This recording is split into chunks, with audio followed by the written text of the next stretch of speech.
Right, okay, so my name is Leandra, as you know already, but today I'm going to present this case study on motor neuron disease. And from the picture here, you can see probably most well-known Stephen Hawking, who suffered from this disease. And he famously said, while there's life, there's hope, which I think is important to remember, because had it not been for enteral feeding options, a lot of people with varying conditions would have much shorter lives.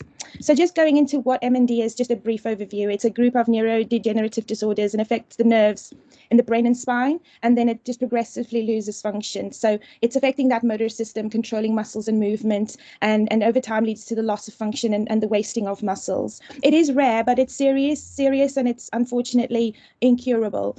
So it occurs mainly in ages over 40 in the UK, and the prevalence is about 2 in 100 in the UK, and it's more common in men. So at any given time, I think this is maybe a better example, about 5,000 people in the UK, that's just roughly, has the disease. And then the prognosis, sometimes in some resources can be not great. So about half of those diagnosed with MND have 3 years to live from the first symptom. It can be as little as that, or some people live up to 10 years. And Stephen Hawking here, he lived with it for 55. So it really is sort of dependent, although that is an anomaly almost, it seems. So he was diagnosed at 21. This is him in the picture. And he died at 76. Now, there is medication for MND. I'll show you a little bit more about that on the next slide. So it makes sense to look at the neurons. So on the right, you'll see that the myelin sheath is much thinner than the normal one on the left, and that causes the wasting of muscles at the bottom there.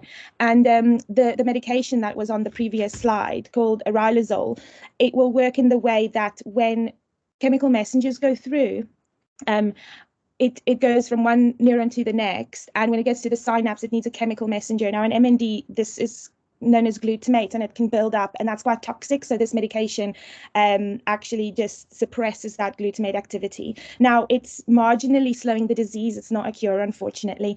And then just quickly, the different types. So Stephen Hawking here had ALS, is the most common form of MND, but the case study I'm going to talk about has got progressive bulbar palsy, which they're not that different from one another, but just to give you an idea, in this PBP, you'll have more of the slurred speech, swallow problems, chewing issues, because it affects more of the lower motor neurons that sits near the brain stem, and that's actually called the bulbar region.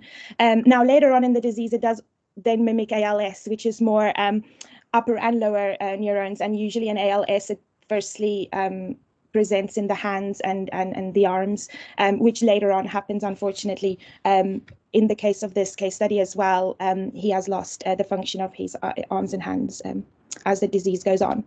Then I won't go into all of this, you'll be happy to know. It's just to show you how complex it is to diagnose MND, and you obviously definitely do not want to tell someone they have it if they don't. So a lot of these tests are just to rule out other things. But what I do want to say, and you probably already know, but I didn't, is that when they take some blood tests, the ESR, I've never understood how the sedimentation rate is a marker for disease, but then prepping for this talk today, I thought it's just worth mentioning. I find it so interesting that, so when you're ill, you have higher circulating plasma proteins like the CRP, and they're positively charged. And usually a red blood cell would be negatively charged, so they repel each other. But with all these proteins in the mix when you're not well, they neutralize them, and then all the red blood cells stick together like stack of poker chips, if you will, because of their shape, and that makes them heavy, and that makes them then go to the bottom quicker, which is why that's a disease marker. You probably knew that, but I thought that was very interesting. So not going into all these, it's to rule most of the things out. Then why are we important? Well, from the right, there's a diagram of all the things that might deteriorate, but where we usually step in is when dysphasia develops. So when swallow becomes unsafe, the only way to remain nourished is via enteral feeding. And there's a little diagram there of where the pig tube will go into the stomach directly. Okay, and then for this case study, I'll finally come on to it. I was lucky enough to have 3 consultations with him, with Helen overseeing it. And it's just, I think it's rare to have that much time with one person, but from the very beginning, I knew that I wanted this person to be my case study, and luckily he agreed. So I will go into the clinical things, the things, the boxes we need to tick that's on here, but I also would like to prepare you mentally for me taking a bit of more of an emotional side to the condition as well, looking at how it is to live with MND for the patient himself. He's been really great in sharing some of his innermost thoughts with me, and I'll share it with you a bit later. But anyway, when we first get in to the consultation, we have this great weighing scales that Helen has that hooks onto the hoist, and oh, his wife's wonderful. She'll have the sling ready, and we just lift him up the chair and we do the weight first. And then I'll come back to this picture at the bottom here, which is how he primarily communicates. Oh, and this little quote is actually him saying this himself in the consultation, that enteral feeding has been a really big success for him, which is really nice to hear. So just to go through the clinical stuff, this is very busy, and I will explain the penguins at the top in a minute. But basically, I haven't really tied together MND and our case study, so I'll start with C first, just to say that the consultation obviously took place at home. A gentleman, age 64, diagnosed with MND in 2017, and swallowing and speech ability deteriorated, which meant the pig was prophylactically fitted in September 2020, and he hasn't actually started using it for meeting all requirements until January of this year. Yeah, in terms of his weight, tying back to that and skipping back to A, I'm doing it all different which ways. It's remained relatively stable around 80, which he's happy at. That has to be adjusted for edema, which in the first consultation was nearer 5 kilograms, but has come down a little bit to nearer 3. So to get the dry weight, you take that off. But in the last consultation, which was only the 9th of this month, he did gain a little bit of weight. So adjusting for all the things I mentioned, it seems that he's gained about 2 to 3 kilograms. And I asked him, how do you feel about this? And he said he's a bit surprised and he wouldn't want to gain any more weight. So we're keeping a bit of an eye on that. But we're just glad he's not losing weight, honestly. So then some problems he reports sort of regularly is constipation, which he takes a laxative for, and additional Senna tablets about every 4 days, which sorts that out. Tying back to the weight gain, we checked and it wasn't that. He had opened his bowel the day before. But in any case, he also sometimes has some reflux and struggles with nausea after having some 40 boluses. And then just to tell you, you probably know that they do this, but I certainly didn't. It's very interesting, injecting Botox into the salivary glands to help with saliva control, which hasn't really worked for him. He made note of that at the last consultation as well. So his current feeding regime is 1 liter of Nutrizon Energy Multifiber, 100 ml an hour overnight, which really suits them, and he tolerates that quite well. And then the 40 sips is just given as a bolus, 2 in the day. We thought about maybe altering the flow rate or just the amount, so we're toying with that at the moment, but nothing has really changed in terms of that. When he says he's a bit nauseous and have reflux, it's usually tied more to the 40 sips, he says. But in any case, he has some additional flushes. And then his wife is really good. She gives him some soup just to have that familiarity. It doesn't add much nutritionally, but it's just for comfort, you know. And all this then provides him with the calories and the protein that he needs, which is there in brackets there. So in terms of the patient and how he lives, is a very nice apartment, has a lift, and his wife's his a full-time carer. So he worked in finance, and he said in our first consultation, I like Safas, which I think built us a nice rapport from the beginning. I'll tell you a little bit more about that in a sec. And then going back to the previous picture, he uses a head mouse and an iPad to communicate, and the use of his hands is completely almost deteriorated. So it's so neat. There's a little dot on your forehead and it reflects, looks like metal, and then he's able to move his head just enough to then type what he wants to tell us, and when he's ready he can click a button to then speak. The iPad would speak it out. And the reason I put the 4-leaf clover there is he's got a great sense of humor, and one of the consultations he tried to put the voice in an Irish accent for Helen's benefit, but we couldn't manage it. But just to give you an idea of the kind of person he is, which is just lovely. Okay, so I said I'll explain the penguins. I don't know if anyone knows where this is. Granted, it's not the only hot country with penguins, but I gave you a clue because I said it's Table Mountain National Park. Does anyone know? I don't, sorry. I feel like Helen knows, but she doesn't want to say because she knows. I know she knows. Anyway, I'll just carry on, shall I? It's Boulders Beach in South Africa, and that's the reason he knew a little bit about back home, because his daughter married a South African. And the reason this picture, I promise it will become relevant, is part of my presentation, is because he was standing on this beach in 2015 when he now looks back, realized he had his first symptom of MND. So he wasn't diagnosed till 2 years afterwards.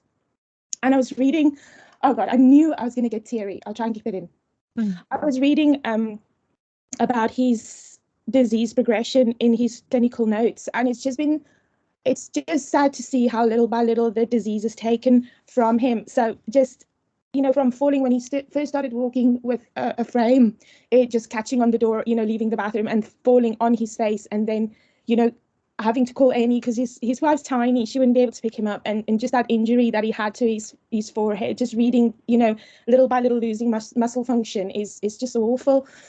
And in the beginning, when he started losing the ability to chew, just constantly catching the inside of his cheek, so he would chew almost through that and would have to be emergency admitted to a dentist. And the dentist would report, I can't work on it because of the MND. His gag reflex is so strong that they couldn't even get an X-ray. And just reading this and putting yourself in the shoes of someone, I think it just really paints a picture of what this disease can do and take from you. Anyway, sorry.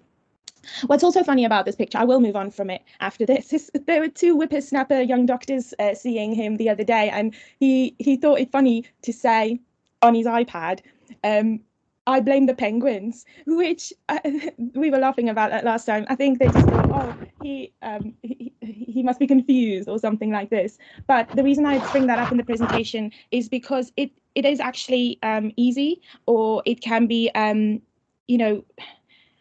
almost natural to assume or even underestimate someone's mental capacity when they present in a wheelchair, visually unable to move their body, unable to swallow saliva that's coming out, or making sometimes grunting noises to express emotion. You have to remind yourself that when you do look into his eyes, it's full of life, and he fully understands everything that's going on around him. So I just thought I'll mention that, and then I'll go on to this is the last thing I'll do, is just an insight into his thoughts, which is rare and doesn't usually form part of these presentations. So he's been really helpful sharing these with me via email, via Helen helping with that. But it's a glimpse into what it's been like for him. And so the slide is wordy, I apologize, and I will read it. You can read it yourself if you prefer. But it's just two. One is saying what MND has been like for him, and the other one saying what dietetics has meant to him. So it's really special. So I'll just read through it. So MND forces changes upon the sufferer which most would prefer to ignore.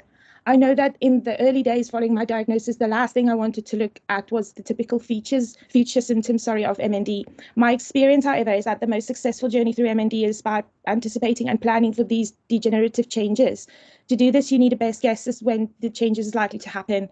So the timing of the changes, and even whether you are going to experience a particular problem, is though very variable. MND is a very personal journey in many ways. The experienced MND healthcare professional will have a decent idea of your likely trajectory, though, and I've always tried to push them off the fence on this issue. I have no doubt. And then the next one is what dietetics has meant to him. So he says, I have been very fortunate with my enteral dietitians. When I was considering whether to have the gastrostomy, they were very patient in allowing me to decide. Deciding to have the gastrostomy has been one of the best decisions I've made, as I find swallowing very hard, and at a basic level, it has kept me alive. I now have 95% of my food and 100% of my fluid through the peg, but it's more than just survival. It has also taken away the stress and sheer time consumption of eating and drinking, both for me and my wife, my prime carer, especially since I moved to the extremely convenient overnight pump feed. One final observation on the benefits of enteral feeding: with a consistent daily intake of both calories and liquids, I never have to really think now about potential weight loss or getting dehydrated. Both of these are pretty common problems for those with MND.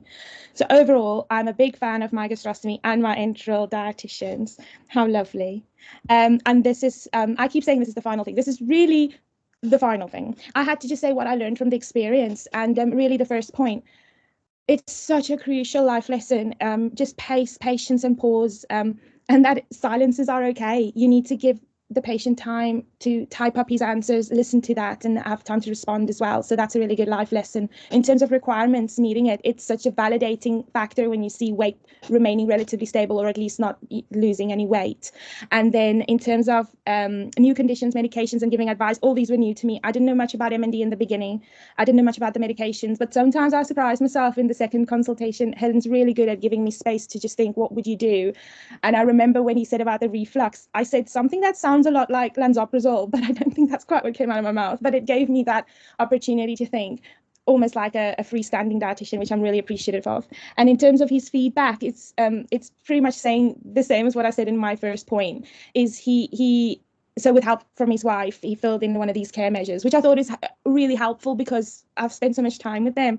But one of the things I just want to end with is that this is a helpful one because it's giving me room for improvement. So he was just making a comment on allowing the pace for communication, and that he knows most people struggle with this. And because it takes a long time, he did say I acknowledged it, but I think he just needed a little bit more time. But what's nice about going full circle with it is in the third consultation, our last one, I had time to incorporate this feedback. And then the last bit is just Helen acknowledging that the patient said that they could see I have almost too much. Sometimes there was just the silence and he wasn't typing and I wasn't talking. But this is how you learn, and I'd rather give more time than not enough. So that's my presentation, and these are my references, and I welcome any questions then that you might have.